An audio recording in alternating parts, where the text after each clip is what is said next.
With the Bad Batch series coming closer and closer to release, May 4th, for those of you who don't know, I recently got reminded of one of my favorite clone captains that graced our screen. And unfortunately, he is far deep into the Legends lore. He is so far down the totem pole that it is honestly a sin for Star Wars to not bring him back to canon. Which reminds me something about the Bad Batch, but I'll make a separate video about that. Maybe Disney consider bringing him back in the Bad Batch? Bring him back in canon? Just a thought. Today we're talking about Captain Fordo, the clone commando, the ARC clone commando that served the Jedi and the Republic, as more specifically on the Battle of Hypori and the Battle of Coruscant. Both of these battles were crucial during the Clone Wars, but not in the Clone Wars animated series as we know and love them. No, this was very early on during George Lucas's prequels and in the 2003 Clone Wars cartoons. And Captain Fordo was one of the first clones to make his epic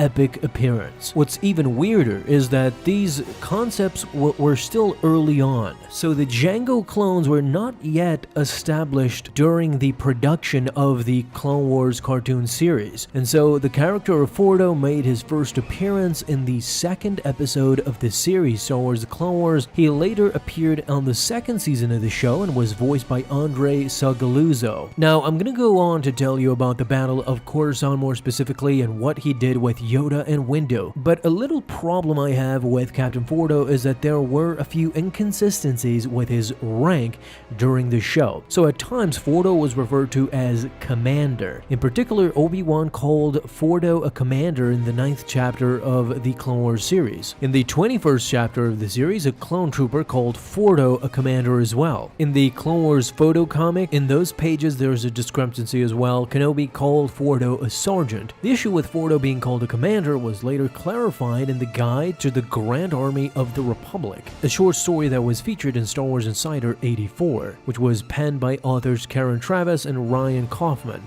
The guide mentioned that Fordo received the designation Task Force Commander during the Battle of Munalist. The designation itself was a title, not a military rank.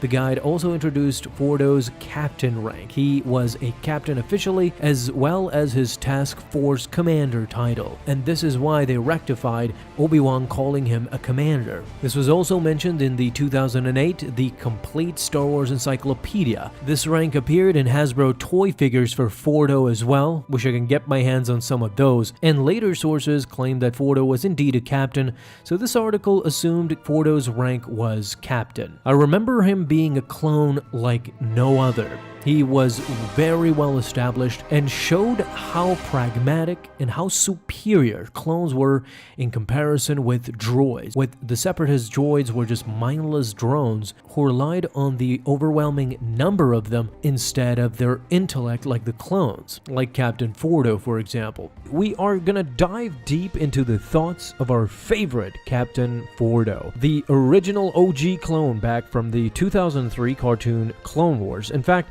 many forget that the Attack of the Clones and to some extent Revenge of the Sith didn't show the, let's say, clone perspective. In the movies, they were just generic soldiers, but the cartoon show, and more so the animated show later on, showed the true inner spirit of the clones and how they were different from the others. They had their own ideas and their own individuality, but Fordo especially told the line between obedient clone and following his own path. So with that today, I want to discuss what Fordo actually thought of the Jedi generals that he served under. Guys, thank you so much for watching these videos. I appreciate you guys so much. And if you enjoyed this video, leave a thumbs up down below and talk to us in the comments. You know we love our clones, and let the debate start down below. So back then, the cartoon series showed us the other side of the Clone Wars, the ruthless Cold War that destroyed the entire galaxy as the Separatists and the Republic went at each other no mercy full on.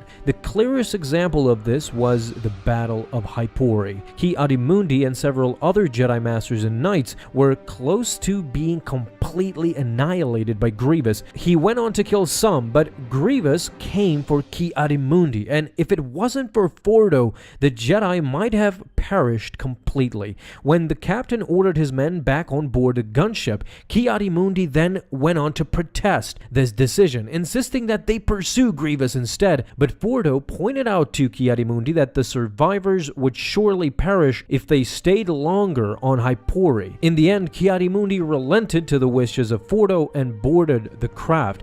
As they flew away from the crashed acclamator, Fordo activated the remote bombs, wiping out a large number of enemy troops and clearing the path for the gunship to escape through. This is a clear example of him contradicting the Jedi for a better solution, and in the end, yeah, that's what ultimately saved Ki-Adi-Mundi and the rest of the Jedi. It was Fordo's decision making. However, he still respected the other Jedi and their opinion, and knew who to actually trust and rely on their judgment. Another example that we can use to show this is the Battle of Coruscant. When the Separatists invaded out of nowhere, Fordo engaged the droids knowing full well that he had the backing of the Jedi. He was reassured by Yoda and Windu, who were flanking the Separatists from the left, and Fordo and his men were charging from the right. It shows Fordo's complete indifference if we examine it. Fordo, with no hesitation, would confront the Jedi when he felt their thinking was wrong, like he did to Ki-Adi-Mundi.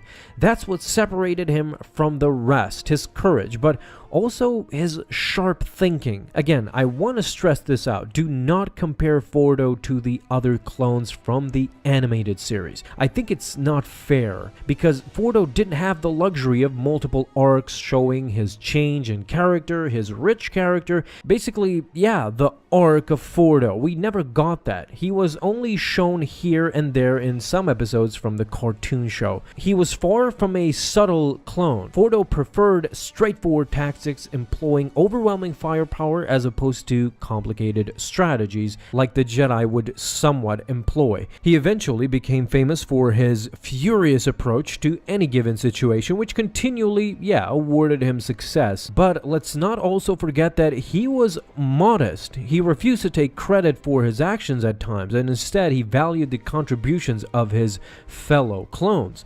Fordo was undeterred in the face of great danger and fought with unfailing courage, no matter how dire was the situation. Although when push came to shove, he would give the order to retreat in the face of underwhelming odds when he knew that he was about to lose. And so this is one of the first traits we have of Captain Fordo. Unfortunately, we don't have much more information on him other than what we saw, and it would be an honor to see him again, especially revived in canon. Imagine seeing him in the Bad Batch. We didn't see him in the Clone Wars, but that could be rectified with the Bad Batch, seeing Captain Fordo now serve the Empire and go after Jedi. That would be just epic. Guys, let me know down in the comments, what do you guys think about Captain Fordo, and would you like to see him back in canon somehow? Thank you so much for watching, and if you enjoyed, leave a thumbs up down below, subscribe for dailies. Now you can have an awesome day, Star Wars fans. I'll see you in the next video, and may the Force be with you. Until then.